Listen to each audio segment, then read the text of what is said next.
A ver, otro punto, Armando, es que tiene que ver con el resarcimiento por el daño causado. ¿Qué es esto del resarcimiento por daño? ¿En qué momento ocurre esta circunstancia? Bueno, William, algo que la gente viene reclamando en el país es que cuando presenta un reclamo a la Defensoría del Consumidor, siguiendo la ley, la Defensoría lo que llama es un avenimiento o una conciliación, lo cual significa un acuerdo entre el vendedor y el consumidor. Y si en esa fase del proceso no hay acuerdo entre el vendedor y el consumidor, si el consumidor tiene razón, la Defensoría levanta ese caso al tribunal sancionador. Y en el tribunal sancionador, a partir de la prueba presentada, el tribunal sancionador resuelve. Se sanciona al vendedor, pero no hay devolución del dinero al consumidor. No hay cambio del producto al consumidor. No hay resarcimiento del daño al consumidor.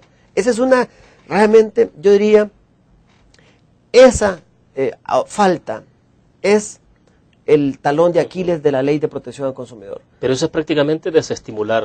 Es decir, ¿qué sentido tiene entonces llevar un procedimiento de ese nivel? Exactamente. Entonces, ¿por qué se hizo así, William? Hace 5 años y medio.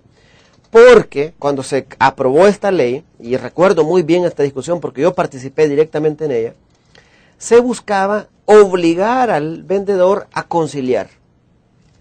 Y se le ponía al vendedor la señal de que si no conciliaba se le iba a sancionar. La práctica nos ha demostrado en estos 5 años que este talón de Aquiles de la Ley de Protección al Consumidor, que es la falta de compensación al consumidor, es un boomerang para los derechos del consumidor, porque al final ha afectado el interés económico de las y los consumidores. Por eso es importante que se atienda esta reforma a la ley, porque esta reforma a la ley lo que dice es, muy bien, va a continuar la fase previa de medio alternativo de solución de controversias, avenimiento, conciliación. Si no hay conciliación, ese caso va al tribunal, y el tribunal sancionador podrá imponer una multa, pero además podrá ordenar la devolución del dinero o el cambio del producto. Ese es un cambio realmente radical que vendrá a darle mayor protección del interés económico de las y los consumidores. ¿Y esto en qué casos lo han detectado, por ejemplo? En todos los casos, William, es que es el gran problema.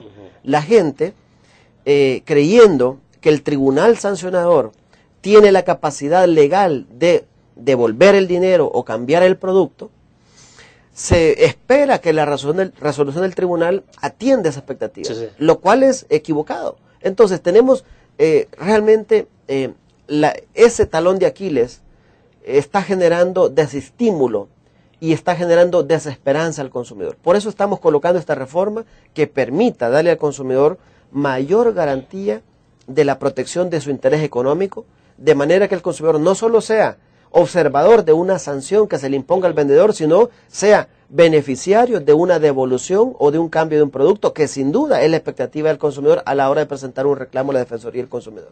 Bueno, y al final todo esto entonces ustedes quieren también aterrizar en el hecho de que se pueda establecer una reforma educativa en términos de introducir todo este tema del consumidor, o qué es lo que plantean en esencia con el tema educativo.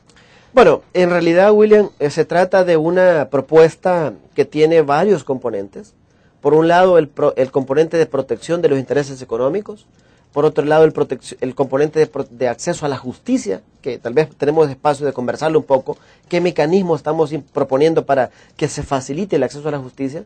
Y por otro lado, el componente de información y educación. En el componente de información y educación estamos colocando, por ejemplo, la regulación de la publicidad ilícita, incluyendo en la regulación de la publicidad el tema de impedir la publicidad que atente contra la dignidad de las personas y derechos fundamentales de la Constitución.